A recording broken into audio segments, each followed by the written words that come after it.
Hello student, स्वागत है आपका एक और नए वीडियो में। आज हम रुडयार्ड किपलिंग की बहुत ही फेमस पोएम इफ़ को डिस्कस कर रहे हैं। इस पोएम ने मुझे हमेशा इंस्पायर किया है और इस पोएम से मुझे बहुत कुछ सीखने को मिला है। आई होप आपके लिए भी ये पोएम काफ़ी यूज़फुल साबित होगी और अगर आपको इस पोएम का एक्सप्लेनेशन पसंद आता है तो डेफिनेटली आप चैनल को सब्सक्राइब करें। तो इस पोएम में रुडयार्ड किपलिंग ने हमें बताया है कि एक इंसान के अंदर क्या क्या खूबियाँ होनी चाहिए, क्या वर्च्यूज़ होनी चाहिए जिससे कि वो ज़िंदगी में सफल हो सकता है। इफ़ का मतलब होता है अगर।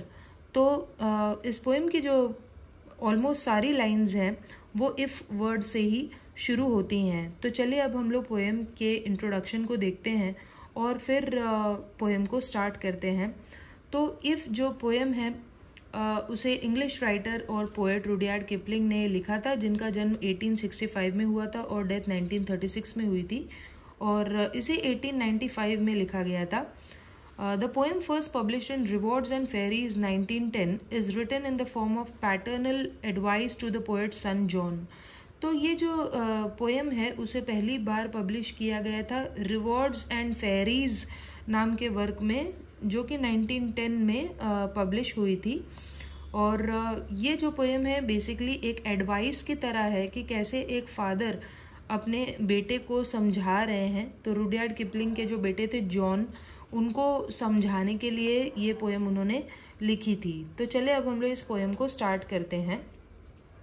तो पोएट कहते हैं, if you can keep your head when all about you are losing theirs and blame it on you.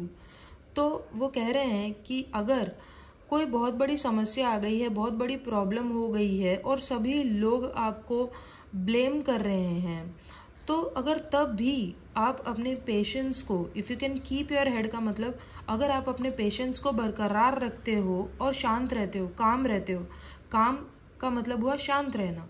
तो अगर आप शांत रहते हो और बिना अपने पेशेंस को खोए, भले ही लोग कितना भी आपको ब्लेम कर रहे हो, अगर आप शांत रहते हो तो आपने उस सिचुएशन को जीत लिया। If you can trust your self when all main doubt you. तो जब सभी लोग आपको डाउट कर रहे हैं कि रहने दो, तुमसे ये काम नहीं होगा, लेकिन तब भी अगर आपको अपने ऊपर ट्रस्ट है, आपको अपने ऊपर कॉन्फिडेंस है, तो डेफिनेटली आप जीतोगे। But make allowance for their doubting too. तो अगर लोग आपको डाउट कर रहे हैं तो ज़रा सोचो कि क्यों डाउट कर रहे हैं, अलाउंस करो, उसको कंसिडर करो, लेकिन उस कंसिडरेशन की वजह से, उस अलाउंस की वजह से अपने कॉन्फिडेंस को हिलने मत दो, अपने कॉन्फिडेंस को बरकरार रखो। If you can wait and not be tired by waiting. तो पोएट कहते हैं कि अगर आप वेट कर सकते हो और वेट करने से कभी थकते नहीं हो, यानी कि अगर आपके अंदर इतना ज़्यादा पेशेंस है कि आप कितना भी वेट कर सकते हो, और being lied about don't deal in lies. तो अगर कोई आपसे बहुत बार झूठ बोलता है, झूठ बोल रहा है, लेकिन फिर भी आप झूठ मत बोलो। अगर कोई आपसे नफरत कर रहा है, हेट कर रहा है, तो फिर भी आप उससे नफरत मत करो। Don't give way to hating and yet don't look too good not talk too wise. तो पोएट कहते हैं कि हमें ओवर एक्ट करने की ज़रूरत नहीं है, ये दिखाने की ज़रूरत नहीं है कि भाई हम बहुत अच्छे हैं या हम बहुत ज़्यादा होशियार हैं, बहुत ज़्यादा वाइज हैं। यहाँ पे वो बैलेंस की बात करते हैं कि हमें हमेशा एक बैलेंस्ड अप्रोच अपनाना चाहिए, बैलेंस्ड तरीके से काम करना चाहिए। यानी हम जैसे हैं हमें वैसे रहना है, हमें ओवर एक्ट नहीं करना है। ये नहीं दिखाना है कि हम भाई बहुत होशियार हैं या बहुत अच्छे हैं। तो यहाँ पर हमारा फर्स्ट स्टैंजा ख़त्म हो जाता है और जैसे हम देख सकते हैं कि यहाँ पे जो राइम स्कीम है, यू ये राइमिंग है, यू टू ये राइमिंग है, उसी तरीके से वेटिंग हेटिंग राइमिंग है, लाइज वाइज राइमिंग है। तो एवरी ऑल्टरनेट लाइन यहाँ पे राइमिंग है। तो इसके लिए हम देख सकते हैं कि इसका जो राइम स्कीम है वो है ए बी सी डी। अब चलिए हम लोग नेक्स्ट स्टैंजा पर चलते हैं। If you can dream and not make dreams your master. तो पोएट कहते हैं कि अगर आप सपने देख सकते हैं, लेकिन ये नहीं कि आप सिर्फ ख्याली पुलाव पकाते रहते हैं, सिर्फ सपने ही देखते रहते हैं और एक्शन नहीं लेते, यानी कोई काम नहीं करते, बस सपने ही देखते रहते हैं। तो पोएट कहते हैं not make dreams your master. सपनों को अपना मास्टर मत बना लो, सपने देखो लेकिन लिमिट में। तो यहाँ पर जो ड्रीम्स हैं उनको कहा गया है कि वो मास्टर हैं। तो यहाँ पे ड्रीम्स को एक ह्यूमन क्वालिटी दी गई है मास्टर होने की, इसीलिए ये जो फिगर ऑफ स्पीच है वो पर्सोनिफिकेशन है। पर्सोनिफिकेशन का मतलब होता है जहाँ पे ह्यूमन क्वालिटी दी जाती है किसी नॉन लिविंग थिंग को। फिर वो नेक्स्ट लाइन में कहते हैं if you can think and not make thoughts your aim, कि अगर आप सोच सकते हो लेकिन फिर भी थॉट्स को यानी ख्यालों को ही अपना एम मत बनाओ। तो फिर से यहाँ पे वही बताया गया है कि ख्याली पुलाव मत पकाओ कि बस सिर्फ सोचते ही रहते हो लेकिन कोई एक्शन नहीं करते हो।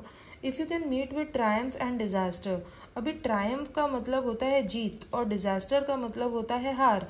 तो यहाँ पे जीत हार ये दो ऑपोजिट वर्ड्स हैं, इसलिए ये जो फिगर ऑफ स्पीच है एंटीथीसिस है। And treat those two impostors just the same, तो इम्पोस्टर्स मतलब बहरूपिया। इम्पोस्टर का मतलब होता है जो अपना भेस बदल कर आता है, जो बहरूपिया होता है।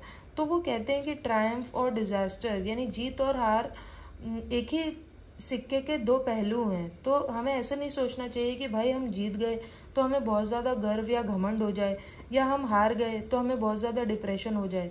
दोनों ही कंडीशंस में हमें सेम रहना चाहिए। तो पोएट कहते हैं कि ये ट्रायम्फ और डिजास्टर, जीत और हार इम्पोस्टर्स हैं यानी बहरूपिये हैं, इसीलिए हमें दोनों ही स्थिति में शांत रहना चाहिए। तो यहाँ पे ट्रायम्फ और डिजास्टर को इम्पोस्टर्स बहरूपियों के साथ कंपेयर किया गया है। ये एक इनडायरेक्ट कंपैरिजन है, इसलिए मेटाफर है। और इसके साथ साथ ट्रायम्फ और डिजास्टर को एक ह्यूमन क्वालिटी भी दी गई है इम्पोस्टर्स होने की, और इसलिए ये पर्सोनिफिकेशन भी है।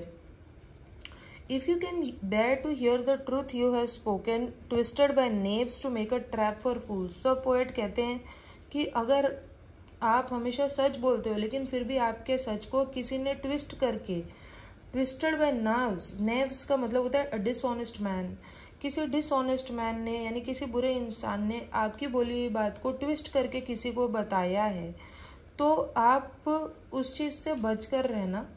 और इस ऐसी चीज़ में फूल्स, जो बेवकूफ़ लोग होते हैं, वो तो फंस जाते हैं। लेकिन अगर आपको पता है कि आपने सच बोला है और इस तरह का कुछ काम होता है, तो अगर आप फंसते नहीं हो, बचे रहते हो, तो डेफिनेटली आप एक फूल नहीं हो। और watch the things you gave your life to broken, तो अगर आपने अपनी पूरी शक्ति लगाकर किसी काम को करने की कोशिश की है लेकिन फिर भी वो काम बिगड़ जाता है, ब्रेक हो जाता है, टूट जाता है, and stoop and build them with worn out tools, तो आपको क्या करना चाहिए? आपको झुक कर फिर से उस काम को फिर से अपने वर्न आउट टूल्स यानी जो कुछ भी तुम्हारे पास है, जैसे तुम एक बड़ी सी बिल्डिंग बना रहे हो और उस बिल्डिंग को बनाने के लिए तुमने हथौड़ा वगैरह यूज़ किया है और तुम्हारे जो हथौड़ा और बाकी के जो टूल्स हैं सब टूटे हुए हैं, तो उन टूटी हुई चीज़ों से उस गिरी हुई बिल्डिंग को, अगर तुम्हारी बिल्डिंग गिर गई है तो फिर से बिल्डिंग को बनाना शुरू करो। तो पोएट कहते हैं कि अगर तुमने बहुत दिलो जान से किसी काम को करने की कोशिश की थी और फिर भी वो काम अगर ख़राब हो गया है, तो फिर से उस काम को करने की शुरुआत करो, हार मत मानो। तो यहाँ पे पोएट कहते हैं कि हमें बिल्कुल भी हार नहीं मानना चाहिए। अब देखिए नेक्स्ट स्टैंजा में वो क्या बोल रहे हैं, if you can make one heap of all your winnings and risk it on one turn off pitch and toss, तो वो कहते हैं कि हमें रिस्क लेने से नहीं घबराना चाहिए। तो यहाँ पे जो पोएट हैं वो रिस्क के बारे में बात कर रहे हैं कि अगर आपने बहुत कुछ जीता हुआ है लेकिन अपनी सारी जो भी जीती हुई चीज़ें हैं उसकी एक बड़ी सी आप एक पाइल बनाकर उसे आप रिस्क लगा देते हो, पिच एंड टॉस, जैसे कि गैम्बलिंग में होता है। लोग जब जुआ खेलते हैं तो क्या होता है कि जो भी आता है कॉइन में पिच एंड टॉस, तो उस कॉइन को उछाला जाता है, या पत्ते में जो कुछ भी आता है उसके हिसाब से इंसान को दांव लगाना होता है। तो यहाँ पे पोएट कह रहे हैं कि अगर आपने अपनी पूरी विनिंग्स को रिस्क कर दिया है और आप गैम्बल कर रहे हो और समझ लो उसमें हार जाते हो, उस गैम्बलिंग में अगर आप हार जाते हो, if you lose then start again at your beginnings. तो जब लोग हार जाते हैं, उनकी सारी दौलत उस जुए में जब वो हार जाते हैं तो वो कंप्लेन करने लगते हैं, दूसरों को ब्लेम करने लगते हैं कि तुम्हारी वजह से ऐसा हुआ, तुम्हारी वजह से ऐसा हुआ। लेकिन हमें ब्लेम नहीं करना है, हमें शांति से एक्सेप्ट करना है कि हाँ मैंने जुआ खेला था, मैंने गैम्बल किया था, मैंने रिस्क लिया था, तो मेरी वजह से ही ऐसा हुआ है। तो बिना कंप्लेन किए अगर हम रह सकते हैं तो डेफिनेटली हम उस सिचुएशन में जीत जाएंगे। Start again at your beginnings, फिर से शुरुआत करो, ऐसा पोएट कह रहे हैं। And never breathe a word about your loss, तो वो कहते हैं कि कभी भी अपने लॉस के बारे में एक शब्द तक मत कहो किसी को कि भाई मेरा बहुत कुछ खो गया, ये सब बोलने की जरूरत नहीं।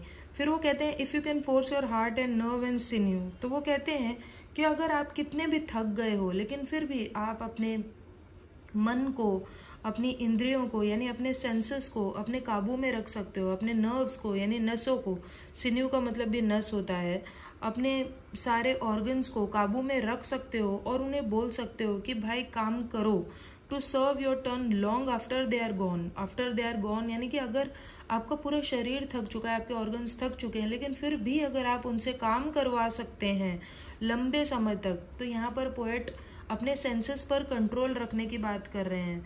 तो हम थक जाते हैं तो हम क्या करते हैं, हम उस काम को छोड़ देते हैं, लेकिन पोएट कहते हैं कि अगर आप बिना थके काम कर सकते हो, and so hold on where there is nothing in you, there is nothing in you यानी अगर आप एकदम हारा हुआ महसूस कर रहे हैं, थक चुके हैं बुरी तरह, लेकिन फिर भी आप अगर हार नहीं मानते, होल्ड ऑन करते हैं।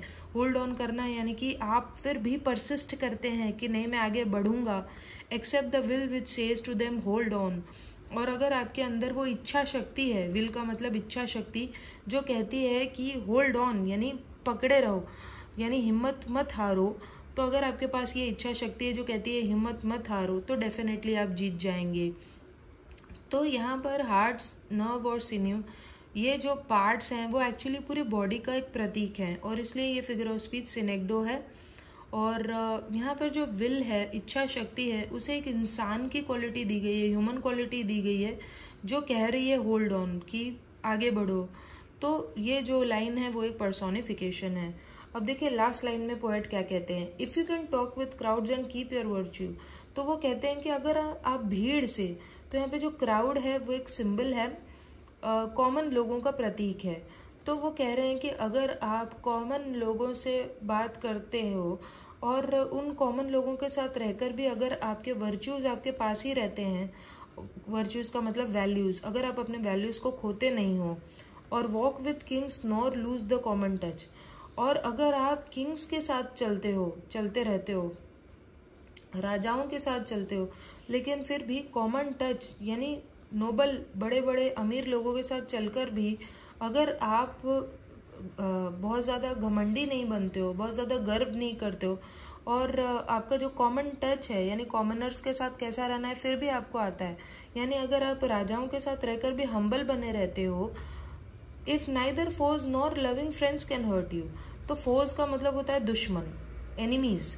तो अगर आपके दुश्मन भी या आपके लविंग फ्रेंड्स, तो कभी कभी क्या होता है कि दुश्मन नहीं लेकिन हमारे जो रिलेटिव्स होते हैं या दोस्त होते हैं वही हमें हर्ट कर देते हैं। तो वो कहते हैं कि अगर ना आपके दुश्मन आपको हर्ट कर पाते हैं ना आपके दोस्त आपको हर्ट कर पाते हैं, तो आप जीत जाओगे। If all man count with you, तो वो कहते हैं कि अगर all man count with you, अगर आपके लिए सारे इंसान बराबर हैं, कोई भी इंसान बहुत खास नहीं है, तो हम लोग क्या करते हैं, कोई कोई लोगों को बहुत ज़्यादा इम्पोर्टेंस देते हैं और कोई कोई लोगों को बिल्कुल भी इम्पोर्टेंस नहीं देते। तो वो कहते हैं कि अगर आपके लिए सारे आदमी इम्पोर्टेंट है, ऐसा कोई भी आदमी नहीं है जिसको आप बहुत ज़्यादा इम्पोर्टेंस देते हो। तो यहाँ पे ऑल और नन ये दो अपोजिट वर्ड्स हैं, ऑल और नन, इसलिए एंटीथीसिस है। If you can fill the unforgiving minute, तो यहाँ पे मिनट को अनफॉरगिविंग कहा है। अनफॉरगिविंग यानी जो माफ़ नहीं करता, जैसे कोई इंसान होता है। तो यहाँ पे मिनट को ह्यूमन क्वालिटी दी गई है, मिनट या टाइम को, इसलिए ये पर्सोनिफिकेशन है, फिगर ऑफ स्पीच। तो वो कह रहे हैं कि अगर एक एक मिनट आपके लिए वैल्यूबल है, अगर आप एक एक मिनट को भी वेस्ट नहीं करते हो, if you can fill the unforgiving minute with 60 seconds worth of distance run, तो वो 60 सेकेंड्स को भी अगर आप वैल्यूबल बना देते हो ना, अगर आप टाइम की इतनी अहमियत रखते हो, इतना ज़्यादा इंपॉर्टेंस देते हो टाइम को, योर्स इज द अर्थ, तो पूरी धरती आपकी हो जाएगी, and everything that's on it, और धरती की हर एक चीज़ फिर तुम्हारी होगी, तुम कभी भी हार नहीं सकते हो फिर। तो यहाँ पे ये जो लाइन है एग्जैजरेटेड लाइन है, जहाँ पे वो कह रहे हैं पूरी धरती तुम्हारी हो। ऑब्वियसली पूरी धरती हमारी नहीं हो सकती, तो एग्जैजरेट किया है, बढ़ा चढ़ा कर कहा गया है इस लाइन को, इसलिए हाइपरबली है। तो वो कहते हैं yours is the earth and everything that's in it and which is more you will be a man my son. तो पूरी धरती और उसकी सारी चीज़ें तुम्हारी हो जाएंगी और इसके अलावा तुम एक आदमी बन जाओगे। तो एक सच्चा आदमी कैसा होता है, एक सच्चे आदमी में क्या क्वालिटीज़ होती हैं, उसके बारे में पोएट ने इस पोएम में हमें बताया है। आई होप आपको एक्सप्लेनेशन अच्छे तरीके से समझ में आया होगा। फिर भी इससे रिलेटेड डाउट्स आप कमेंट करके पूछ सकते हैं। चलिए हम मिलते हैं नेक्स्ट वीडियो में, तब तक के लिए बाय।